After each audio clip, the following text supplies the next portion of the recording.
See that verdict in case coming up that what happened yesterday in the court, and secondly you see the session court is also going to hear it's the same demand that's been made by the BJP also about the CBI inquiry, sir.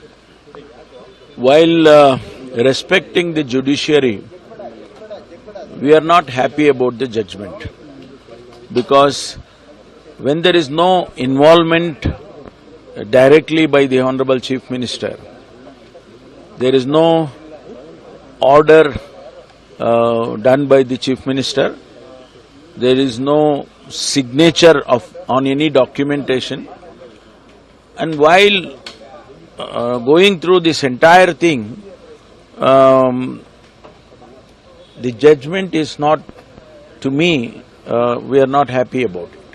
Sir, how do you see that the session court will also be hearing today about the Muda scam? There is a petition that... We'll wait and see what, ultimately what is the judgment. We'll wait and see. More or less we have decided to go for an appeal, double bench, and then probably going to go to Supreme Court if necessary.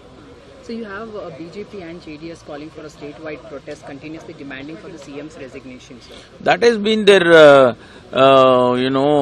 argument. That has been their,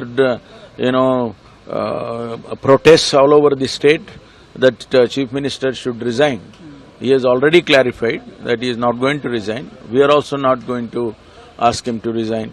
We will definitely be with him and see that, the government will do the government's job and, serve the people of the state. So my last question to you, sir. Sir, the CM is going to approach division bench now finally. How hopeful you are that the justice will prevail there? Now we are always hopeful in the judiciary. We are always hopeful, and we believe that the entire country's democracy is, binded by the support of the judiciary.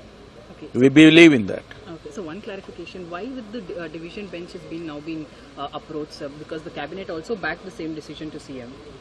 No, this is part of the legal proceedings. Now we need to do that. Where else we can go? What else we can do? We can only appeal to the divisional bench, and then if necessary, we'll go to the Supreme Court. Done. These are all part of the legal proceedings.